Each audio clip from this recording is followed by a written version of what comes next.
오늘 우리가 함께 볼 하나님의 말씀은 로마서 10장 12절부터 13절입니다.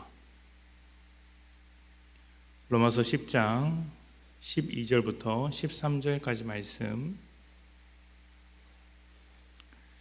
제가 봉독하겠습니다. 로마서 10장 12절부터 13절 12절입니다. 유대인이나 헬라인이나 차별이 없음이라 한 분이신 주께서 모든 사람의 주가 되사 그를 부르는 모든 사람에게 부요하시도다. 누구든지 주의 이름을 부르는 자는 구원을 받으리라. 아멘. 자주 사용되는 설교 예화 중에 이런 이야기가 있습니다. 어느 교회 목사님이 청빙을 받아서 처음 교회로 가게 되었습니다. 많은 성도들이 기대하는 마음으로 주일을 맞이했고 이제 새로 목사님을 만날 기대를 하고 있었습니다.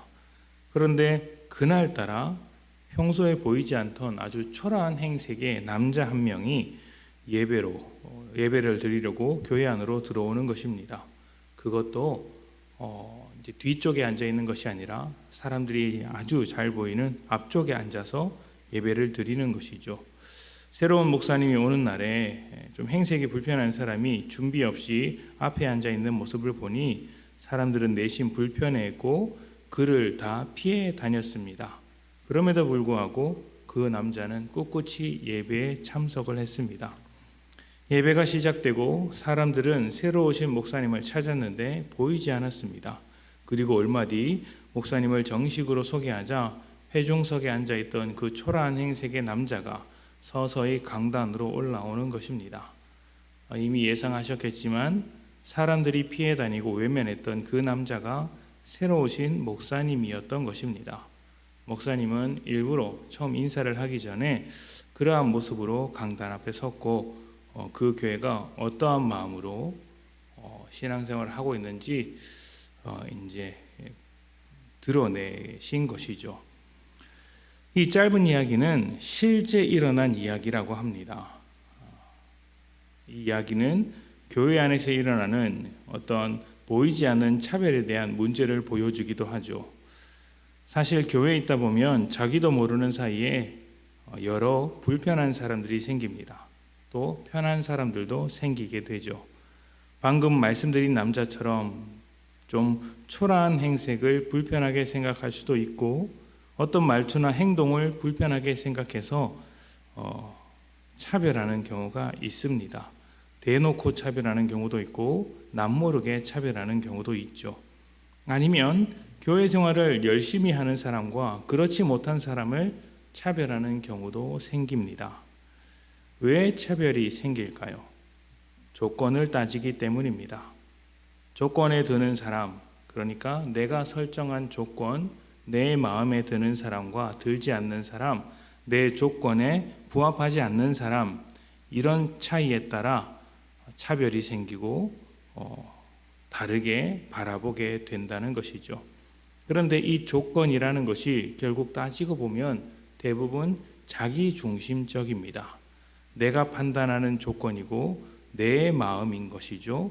이 조건과 마음, 내 마음에, 내 조건에 들면 받아주고 안 들면 안 받아주더라는 것입니다.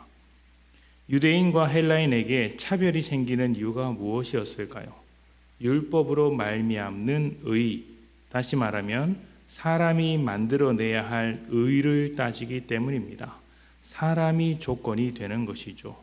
그래서 유대인은 율법을 지키지 않는 이방인, 헬라인들에 대하여 차별했고 헬라인은 저 미개한 유대인, 힘없고 나약한 유대인, 가진 것 없는 유대인을 차별하는 것이죠. 둘 모두 자기중심적이다 보니 내가 옳고 상대방은 틀렸으며 내 편에 선 사람은 받아주고 상대편은 거절하는 차별이 생기더라는 것입니다. 그런데 여러분, 하나님은 다릅니다.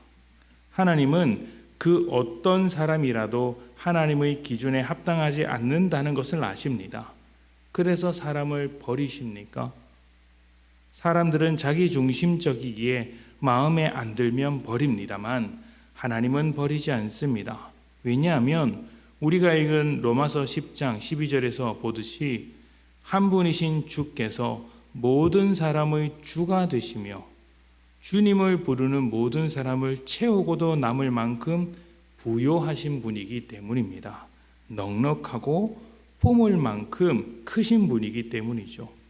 사람은 마음에 안 들면 버리지만 하나님은 마음에 들지 않는다고 해서 버리시는 것이 아니라 오히려 그 부분을 돕고 채우시며 품으신다는 것입니다. 그래서 우리를 돕고 채우시며 품으시는 주님을 부르는 모든 자는 구원을 받는 것입니다. 교회란 우리가 잘해서 모인 공동체가 아니라 하나님이 잘하셔서 모인 공동체입니다. 자격을 따졌다면 그 어떤 사람도 하나님 앞에 설 수 없지만 하나님의 사랑과 은혜가 우리를 교회로 세우신 것입니다.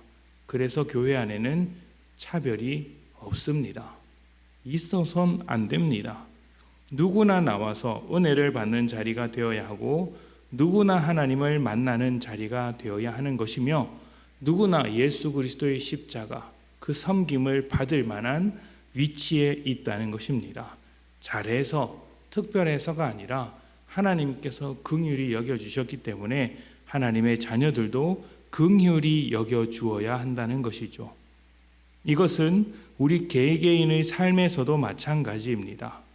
자기를 중심으로 생각한다면 불편한 사람들, 내 조건에 맞지 않는 사람들이 정말 많습니다.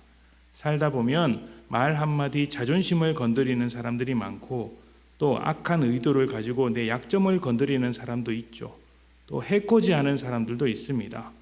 그런 사람들은 정말 때려주고 싶고 벌을 주고 싶을 때가 많습니다만 그게 쉽지 않아서 그냥 피해 다니기도 하죠.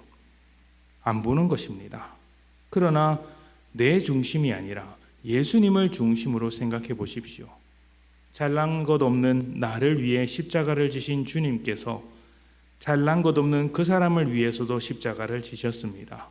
그러니 은혜를 받고 살아가는 내가 은혜가 필요한 사람에게 다가가지 못할 이유가 어디 있겠습니까? 차별이란 대단한 것이 아닙니다. 정당한 이유 없이 배제시키면 차별입니다. 그런데 믿는 자에게 정당한 이유란 내가 가진 어떤 것이 아니라 또 국가의 법이 아니라 예수님의 십자가이고 사랑입니다. 그게 모든 삶의 이유가 되어야 하는 것이죠. 십자가의 차별이 있겠습니까? 사랑의 차별이 있어서야 되겠습니까? 그래서 믿는 자에게는 차별이 존재할 수 없는 것입니다. 그러니 이 말씀을 들으시는 분들은 부탁드립니다. 주님의 사랑 안에서 자라가십시오. 그리고 그 사랑으로 여러분 곁에 있는 사람을 품으십시오. 품지 못한다면 그를 붙들고 주님께 기도하십시오. 그가 바뀌도록 기도하는 것도 필요하겠지만 주님의 사랑이 우리 안에서 더 크게 자라도록 기도하는 것입니다. 그렇게 해서 모든 사람에게 부여하신 하나님의 자녀로서 우리 역시 부요한 마음으로 사람들 앞에 섰으면 좋겠습니다. 하나님께서 부요하셔서 모든 사람을 받으시듯이 우리도 부요하고 넉넉한 마음으로 하나님의 사랑을 품은 마음으로 사람들 앞에 서는 것입니다. 하나님의 사랑과 은혜가 우리 모두를 통해 또 모든 사람들에게 나타나기를 축복합니다. 함께 기도합시다.